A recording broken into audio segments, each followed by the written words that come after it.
In the most incredible of circumstances, in the most dramatic of fashion, after putting in an absolutely terrible performance away at St James's Park, this is what my football club does best. In the dying moments of the game, the 100th minute, 16-year-old on his Premier League debut, Rio Ngamoha, has just won us a game that could be absolutely vital in the long term. But let's talk about what it means now. The Isak derby, the saga that has polluted this entire summer. We want Isak. Isak wants to come. Newcastle aren't letting him go. Big drama. The fan base have turned on him. The chants yesterday, you could hear the back and forth, right? There was a big tension and you could see how much the Newcastle players and the Liverpool players were up for it. It was such an important game for both sides. And we somehow, after putting in that performance, which was in no way, shape or form anything close to what we want to be playing. That is not how we want to be playing. That is not how we're going to be retaining our title. But we got it done in the end. And I don't know if I've ever screamed at a Liverpool goal more than I screamed last night when Rio Ngamoha slapped that in the corner, first time in the 100th minute at St James's Park to win us the Isak derby against all odds after a terrible performance. It was just absolute limbs. And it reminded me of 2 years ago, St James's Park. We were 1-0 down with 10 men. Darwin Núñez comes on. He scores a brace. We've got this history with Newcastle. They did beat us in the Carabao Cup final. So it's always, it's a tight one. And I love playing against Newcastle. They always provide good games. And yesterday, they showed us how to play. They were absolutely sensational. First 30 minutes, they were fantastic. And they were really unlucky not to score. Konate had a howler yesterday at the back. Van Dijk saved us on countless occasions. I don't think Kirkes was good. Szoboszlai at right back, right? Alisson saved us a few times.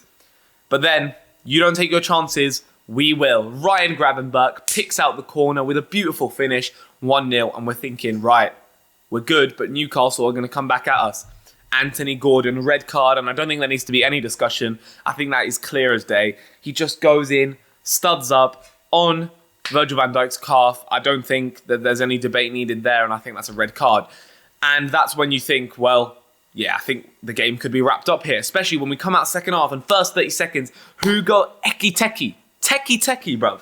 Incredible. Gets his second Premier League goal of the season, beautifully placed into the corner. I mean, he's looked like a very nice signing. I'm liking us going forward. The attack is very good. We were 2-0 up, and that's when you think cruise control. But Newcastle refused to die.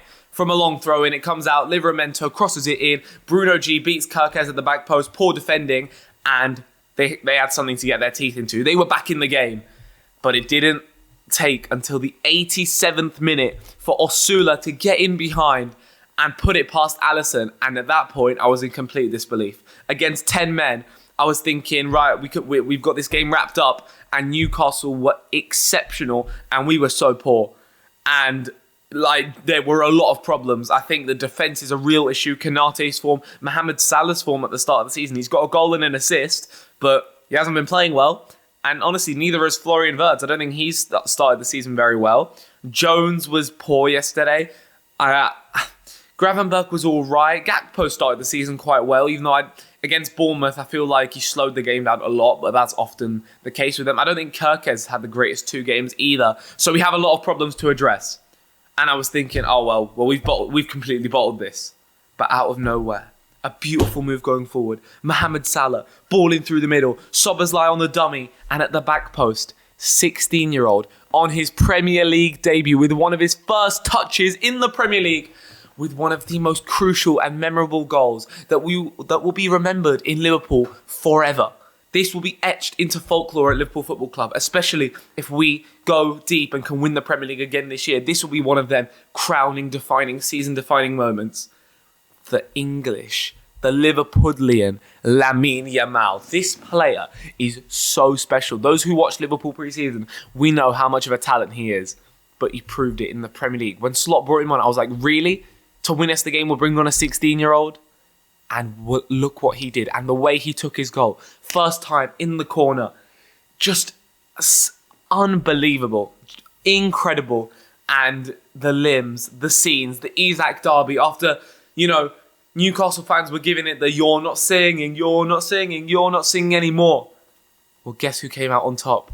In Even like last week when we weren't very good against Bournemouth and maybe we didn't deserve the win. But this is what big players do. They step up when it matters. This is Liverpool Football Club winning against the odds. And we've done it now 2 weeks in a row in the last moments. Now, these victories feel much sweeter for me as a fan, for us Liverpool fans. You know, in these last moments, those are the moments you remember. But is it sustainable? Are we going to be able to win a Premier League playing like this? Because Jurgen Klopp in 23-24, the amount of late winners. If you remember the Darwin Núñez one at Newcastle. If you remember that Fulham game, that crazy 4-3, there were so many times that season where we were coming from behind, getting last-minute winners to win the game. Nottingham Forest away, I remember. Darwin Núñez again, right? These moments, Luis Diaz, the equaliser at Kenilworth Road. But it wasn't sustainable, and eventually it ran out. We have problems here. We need to fix it. Arne Slot, yesterday, when Newcastle were pressing us, especially those first 30 minutes, we had no idea what to do. We were just resorting to lumping the ball up and hoping Ekitike or Gakpo can control it and we can go from there. But the build-up play was nowhere to be seen. Florian Wirtz, he needs to be playing higher up the pitch, I think getting into better positions because he's not dangerous from where we're using him right now. He played at Bayer Leverkusen very well in that free roaming role as a number 10, but kind of drifting off the left. But Gakpo's on there, so maybe I would suggest maybe trying Wirtz on the left because I don't think he's been utilised properly to start the season. I will give him time, he's an exceptional player. Frimpong injury, so Szoboszlai started at right back. Kerkez hasn't hit the ground running incredibly well. Konate I've been really concerned with to start this season. And Mohamed Salah as well, to be honest. I think we have a lot of problems. I don't think he's looked very good either. Ekitike has. I think Gakpo's looked good. I think Van Dijk has. Against Bournemouth, it was questionable. Yesterday, he looked immense. But I think we have problems to address. And Newcastle, well, let's see what this Isak situation happens.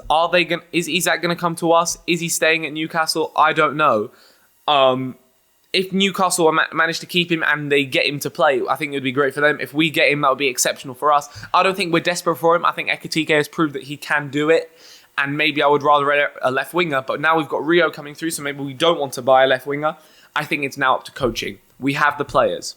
But it's Arne Slot's time to work wonders with these because we have quality players. Newcastle looked really good though. Two very good games from them, right? 0-0 against Aston Villa at Villa Park, opening day of the season. And now a very promising performance. No victory yet, only 1 point, but they've looked good. They've looked very good. That midfield, Tonali, Joe Linton and Bruno G. Fantastic. I was very impressed with Newcastle. But I was really, really happy that we managed to beat them. Oh my God, the banter now is just incredible. It was just so beautiful to see that moment. I was dreading if we were going to lose this game or even draw it, especially in those circumstances. So Rio and Gamoha. Szoboszlai on the dummy, by the way, needs more credit because that was beautiful. Mohamed Salah plays the ball and Ngamoha is there to score. Incredible scenes. This is probably game of the season already. And we're literally in August. It will be so hard to beat. I really don't see a way in which we get a better game of the season than this. This had everything. The storylines on and off the pitch. And then the game itself. It was just a war out there on that pitch. But it ended in the best way possible. Last minute winners are the most beautiful thing in football when it's for your team. So I can imagine all the Newcastle fans are gutted. I am delighted. And yesterday, those emotions, this is Liverpool Football Club. These are the 20-time English football top division champions, the biggest club in English football history. But we do have problems. We've got big problems right now. First 2 games of the season, 6 points. But I'm not convinced. We won 1-0 at the Parc des Princes last year, playing terribly. And everyone was like, yeah, we played terribly, but we won. So that's great. What happened in the return leg? It's not sustainable. We need to start playing better. Arne Slot, I'm looking at you, but I'm delighted. Everything is coming up Millhouse in terms of the fact that we're 6 points top of the Premier League, 2 games that will be unforgettable. You'll always be thinking back to that Bournemouth game and to this Newcastle game, especially for Diogo and Andre as well. So, good start to the season from a results point of view and from a moments point of view, but is it sustainable? There are teams in this league this year that are looking scary, so we need to up our game. But until next time, I'll see you guys soon. Liverpool-Arsenal the weekend. I cannot wait for it. What a game that's going to be. But I'm scared.